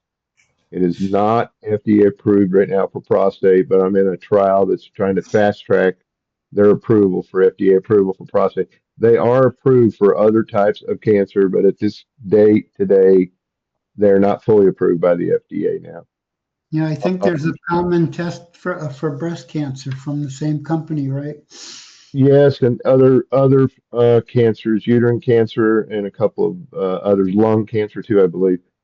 I wanted to throw this out there earlier, but I took my hand down, I think, when they were talking. But for the benefit of Scott B and Paul C, I was at a crossroads. First of all, I was my cancer wasn't high risk. They told me it was very high risk, staged at TC3. And I had the Cribriform, and I had the perineal invasion, and a bunch of other stuff that scared the living shit out of me. And my first impulse was to gut me, get it out. But I followed the path that Rick did, and that was after consultation with both sides of the fence, the surgeon and then the radiation oncologist. I was told by the surgeon that if he could not surgically remove it at a later date if I chose to have radiation. My radiation oncologist told me emphatically that the reason why he said that was because he can't do it, but there are surgeons that can if there comes a day that has to be done. So I opted for brachytherapy, which is the high dose radiation, 2 treatments of that in the hospital, and then 25 sessions of radiation. And, to put Paul's mind at ease about, having problems with fatigue, the radiation didn't cause my fatigue. The ADT did, the androgen deprivation therapy. And by the way, that was a doublet therapy as well. And I know Clyde asked about that, but yeah, I've had to explain that to friends and family 100 times about 2 different drugs. And I mean, the only way I could describe it is one of the drugs is taking the food off of the table that the cancer can reach, at the buffet. And the other drug is putting the duct tape on the cancer cell's mouth. It's going to do a lot better job of starving that little bastard. So Well, anyhow. thank you, Steve, for that. And I'm going to celebrate that you have such a good result. If you don't mind, I'm going to go on to Bob Y. Thanks, Dr. John. I just had one question. I finished my 20-session radiation regimen with Dr. Kishan at UCLA last week, and currently I'm on ADT therapy. I've been on Orgovix for 2 months and Nubeqa along with the Orgovix for the last month. The main side effect I've experienced from either of the 2 drugs or both is leg pain, aching in my legs, both legs, all parts of the legs, day and night. Not during the daytime, it's completely manageable because I'm walking around and it tends to dissipate. But at night, it tends to keep me awake. I've tried ibuprofen, didn't really work. I tried acetaminophen, kind of worked. I tried aspirin, didn't work. Almost nothing seems to relieve it. I tried one night. The only thing that did relieve it, which I wouldn't want to use again, my wife brought back from her surgery in France this crazy ass drug that they hand out in hospitals in France. It's a combination of acetaminophen and opium, and 25 milligrams of opium powder. That actually works, but I don't think it's anything you want to take on a regular basis. But Is it anyway, a cramping pain, or is it a pain only when you exercise? no, it's an aching pain. It has nothing to do with exercise. It's not cramping. It's just like a growing pain. It's like an achy pain in both legs, all parts of the legs, that just keeps you awake. Did it happen before you were on the darolutamide? No, I think it basically came with the darolutamide, and I have an appointment with my medical oncologist tomorrow because it's been 1 month since I started the darolutamide, and I'm going to go over that with him, and maybe there's a different drug that would do me better. I don't know. There's a couple hands up. Let's see if anybody had this from darolutamide. Jeff Markey? You're muted, Jeff. Still muted. There you go. I hit the wrong one. It's a known problem with ADT. I take 600 milligrams of gabapentin 3 times a day and don't have that problem anymore. You probably don't need that much, but that may make a big difference for you. Gabapentin is really good for relieving those kinds of pains. What? How much do you take, Jeff? I take 600 milligrams 3 times a day.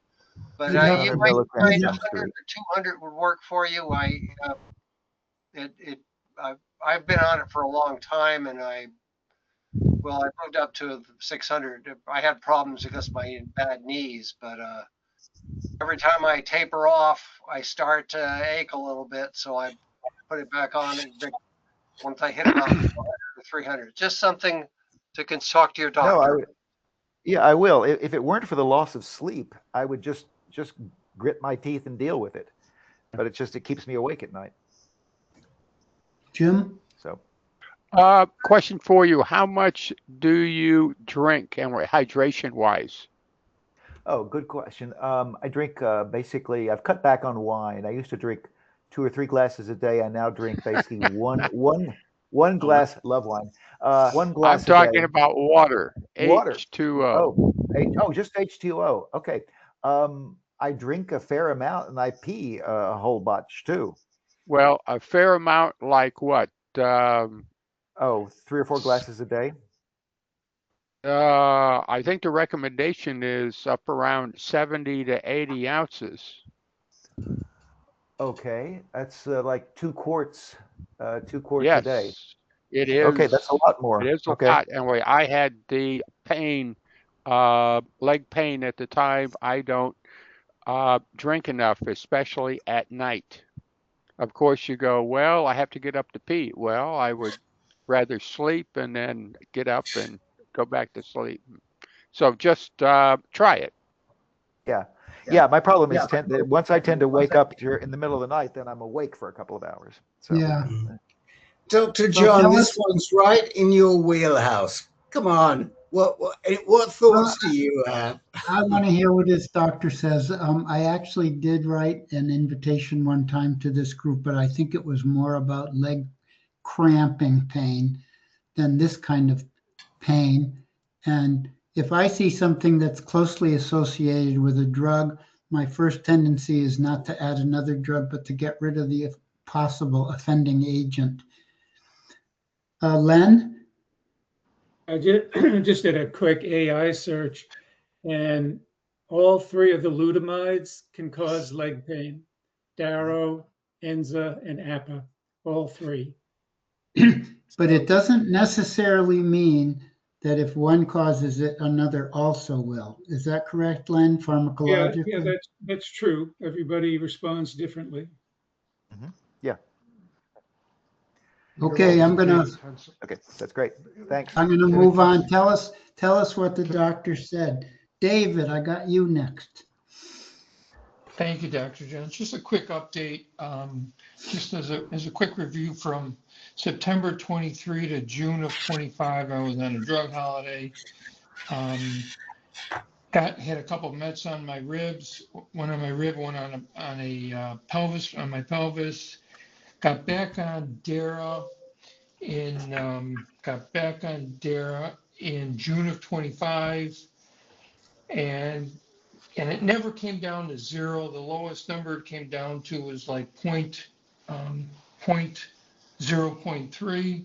I'm sorry, 0.32, and so I decided to take another drug holiday and see how fast the PSA comes up. It's been coming up at about 0.1 per month since December 1st. Today is at 0.3.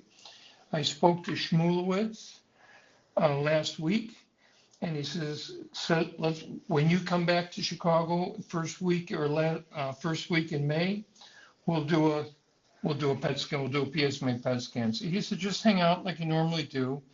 Let's watch your PSA every 30 days, and we'll do a PET scan when you get back. And my hope is that I'll have a MET or two, and we'll blast those with SBRT and keep rolling the way Len and I have been rolling. So just wanted to bring everybody up to date. That's number one.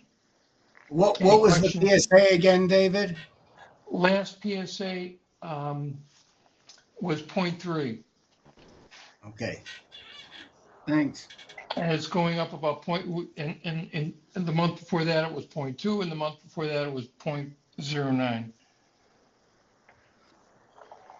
Schmulowitz idea of coming around to a PET scan and then deciding whether you can do metastasis-directed therapy sounds logical to me. Any agreement? Any disagreement?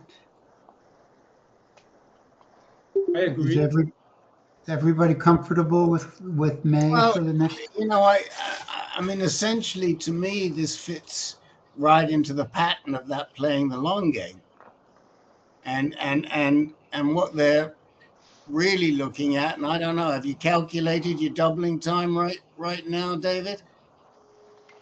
It's doubling it. But it's really low. It's doubling every month. It's doubling every month from a very low base. It's not doubling every month. Right. So one of the things they did say in this trial, which probably Dr. Paul heard, I'm sure he heard, is be very careful when you're calculating doubling times under 1.0, and also be very careful when you're calculating doubling times when your testosterone is returning after you're coming off after you're coming off hormone therapy. So they're just throwing it out there because that's what they said. So For you guys. 2 points. My testosterone is close to 600 and has been. And the second thing I wanted to tell you, I just forgot. So believe that. Oh no, here's what I want to tell you. This is exactly what we did with Schmulowitz before. I took the holiday that ended in June of 25. PSA starts to rise, and I did 3 PSMA PET scans before we found any mets, and that's what he was just looking for. So he feels, and I feel, very comfortable that we're just on top of it. And so we're watching it every quarter, and we're not going to let it get out of control. And so this is round 2 with Schmulowitz doing the exact same thing. And this is really intensified active surveillance of recurrent biochemically recurrent disease that we don't really see yet. And it's just it's another version of what they're doing at the NCI. And the problem is we don't have enough evidence to know if this works, if it doesn't work, if it does harm.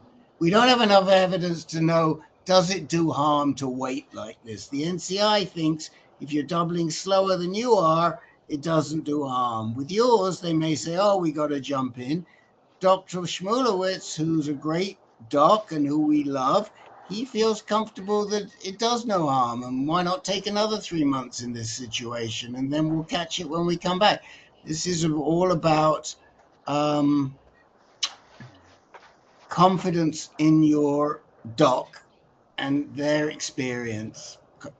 Comments, any of the Brains Trust, Len or Dr. Paul or Dr. John on this? Getting back to that long game strategy, as I recall, they made it sound like, oh, we've got a lot of data, 150, almost 150 people. That is not a lot of data. No. I was not impressed with that number, and I asked her about it, and she said, oh, we've got 150. It's fantastic. That was her answer to my saying, that's not very many. No. Yeah, because they can't get traction and they're not advertising the trial, but now they are. Now they're rushed off their feet since we did this, and they're getting people calling them all the time. But the trouble is, anybody we bring into that trial today, we're going to have to wait 3 or 4 years to see what happens, right? I gotta move on, guys. For you new guys, I want to tell you once in a while, quite often we can't finish quite on time. We just go overtime a little bit for those that can wait. For those that can't wait, they can just go off, and we'll see you next time. I've got 2 guys left. Oh, Al, you want to take a minute first, Al? Or do you gotta go now? Yeah, I can take a couple of minutes. So I'll just do a couple of short versions. First, and then we'll get you in more next week. Last December, middle of December, excuse me, middle of December last year, I celebrated my 30th anniversary of having a radical prostatectomy. So there is hope out there for your boys. Wow. Just keep on fighting. Thank you. What was your original Gleason score, Al? 4 plus 5. 4 plus 5. You hear that, everybody? 30 years. 4 plus 5. I decided to go the radical prostatectomy route. I was 47 years old at the time, and I thought that was my best chance, even though it was not a good chance. But they found it. They found it in my lymph nodes, even though I didn't have any capsular penetration. So I was on the Lupron. Well, not immediately, but eventually was on the Lupron. Lupron sent the PSA to 0, and it basically stayed that way for 20 years. Except the other thing I want to bring up is about Robert Wright and his starting this adventure with estradiol rather than Lupron or the like. Because I was one of those that switched to estradiol, well, at this point, 20 years ago, and it has made a big difference in my life. I don't know, is the Robert Wright thing has that been already discussed in another session? So let me just jump in very quickly. Yes, it's right on our radar. I didn't have enough room. I'd already written enough this week, so I didn't include it in the reminder. We have discussed it with Dr. Paul, because after all, Dr. Paul should be considered one of the emperors of estradiol. Emperor of estradiol. I like that. How do you like Emperor of estradiol? You like that? I think the person to comment on Robert Reich, if there is anybody, should be Dr. Paul, but we may also come back to it next week. Dr. Paul, will you be with us next week? I will. If as the Emperor of estrogen, I will. Okay. And so let me put it in the reminder first, because it's due to go in this coming week, and we will discuss Robert Reich and estradiol with Dr. Paul who is really, probably the most eminent user of estradiol, although not as long as you, right? You don't have as long. Do you have as long as Al Latimer or not? 18 years. 18 So, years. Okay, 18. 20 years. I win. Yes. Well, Al, I hope you can come next week also. And for you new guys, we are talking about an alternate type of hormone treatment, which we don't have time to explain right now, but we'll talk about it more next week. Okay. Gary Martin, could you tell us what's on your mind? Yeah, quick update. 7 months on the triplet therapy. I'm in the queue to start radiation therapy next week. Debulking the prostate and MDT of the bone spots, and was curious about folks' experience with. I have like local invasion. We call it ECE, growth beyond the prostate. So the margins for the radiation are going to need to be larger. So just wondered if anybody had that scenario, and if they had toxicity issues with the radiation, and what type of radiation did you receive? Your radiation was what? It's going to be IMRT. IMRT. Yeah, so 26 fractions. I think we're talking about debulking the primary here, Dr. John. Yeah. We're not talking about metastasis-directed therapy. Gotcha. I gotcha. Yep. Because Gary had a lot of metastases. That's right. Well, I had 3. So they're going to treat No, those. wait a minute. You had 9 metastases on my notes. Well, that was included 6 lymph nodes, which were resolved, and they're going to radiate those too, but there were 3 bone spots. I see. But when we talk metastasis, Gary, we talk about all of the incidences and where they appear. That's what determines the number. It's not just the bone, it's wherever they appear. Mm-hmm. So you were high volume. You had 9 incidences. Yeah. So what you can expect from IMRT, does anyone want to describe what it's like to have, what are you going to have, 30 something? 26. 26. Fractions. So you're going to try to debulk the prostate and for a better long-term outcome. Jeff, you got your hand up. Do you want to talk about IMRT? Well, he mentioned worrying about having side effects from it, and you could get a Prostox test for IMRT, and they will tell you whether or not you are likely to have IMRT. Yes, they have one for both SBRT and IMRT. You could pay for one or the other. Okay. What is the name of that test again? Prostox. Prostox. Prostox. Oh, thanks, Jeff. I wasn't aware that they would do it, that you could get it for IMRT. Yeah, they have both, and they charge for each one, but it will tell you whether or not you're likely to have side effects as a result of that's good side effects of the radiation and whether that radiation is appropriate for you. Okay. Something. Okay, I wasn't aware of that. I know people that have had both tests. Okay, if you, I'll try and get it in, but we don't have much time now. But if you Google Prostox on our website, you'll see the presentation that was made by Dr. Joanne Whitehouse. I will tell you that it's controversial and some docs don't believe it, but UCLA likes it and we think it's worth getting. So that's all I can say. You've got, and by the way, we are specifically in answering Gary.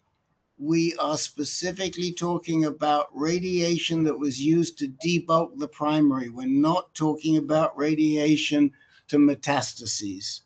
So the question is, does anybody have any experience where radiation was used to debulk the primary, or it was your primary treatment for side effects?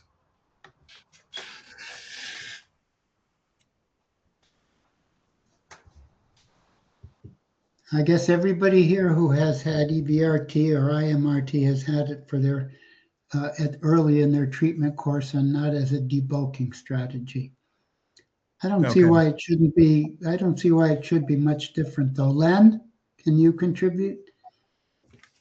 Yeah, I'm getting confused now. I'm not sure there's any difference between debulking after some other therapy or just primary radiation to the entire prostate or whole pelvic region. But anyway, I fall in the category of IMRT for prostate and whole pelvic region. I had 48 sessions, 86 gray, which is really a lot. No, only MSK was doing that at the time. I don't even know if they're still doing it. My only side effects came about two years afterward, where I developed radiation proctitis, which was successfully treated with something called argon plasma therapy. It's a cauterization. But yeah, I had no other side effects, no fatigue, no nausea, no rash, nothing. Okay, RJ and Steve, and then we've got to clear the room out for the next group. RJ? Yeah, so I had the debulking. I had that before my. I'm on the chemo right now, but I had the debulking, and then also I had metastases in my pelvis, in my sacrum, and also in my pubic bone. So when they did the IMRT, they just kind of flooded the zone.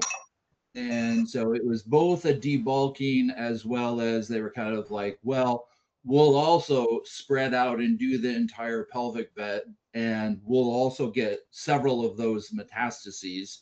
So, and then I had 25 of the IMRT, and then I had 5 of the SBRT, and then I had another 3 because I had these external iliac lymph nodes.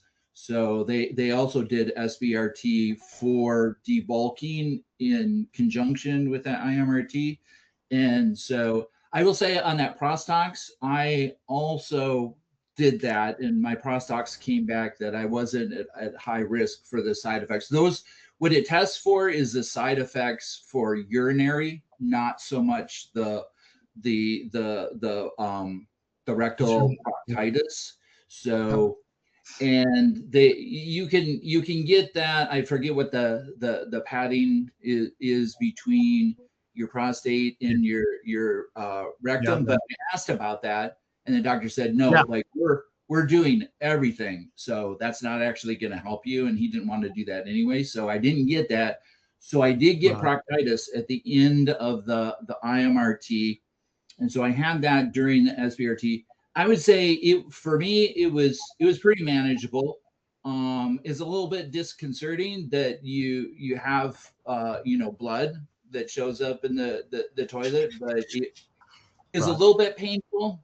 And I will say, when I started the chemo, that made it way worse. And so, like, that's a very rare thing. So I talked to the radiation oncologist, and I talked to a medical oncologist, and they're like, well, that's kind of interesting. Like, we haven't actually seen that the chemo actually makes that worse, but they were kind of like, it makes sense because it will inflame. So, but they gave me some suppositories, and that's actually all better now. I'm just dealing with the fatigue, which you know, because you did the chemo first, right? It was just kind of like, but the proctitis did happen to me as well, and I didn't get the urinary side effects were mostly I got inflammation, So, that's when they put me on the Flomax, and that actually helped a ton with that. I didn't have hardly any other side effects other than that.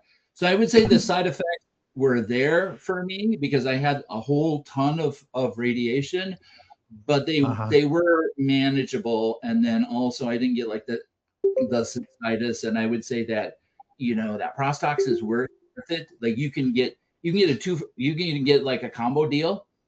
Because like if you doesn't cover it, and it probably won't. It's like $900 for both. Yeah.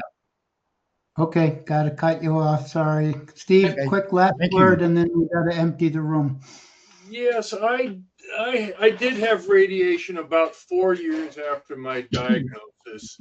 Debulking of the prostate itself, in combination with radiation to the pelvic bed and radiation to the lymph nodes, and 25 sessions of IMRT, 5 sessions of SBRT. Very little in the way of any side effects.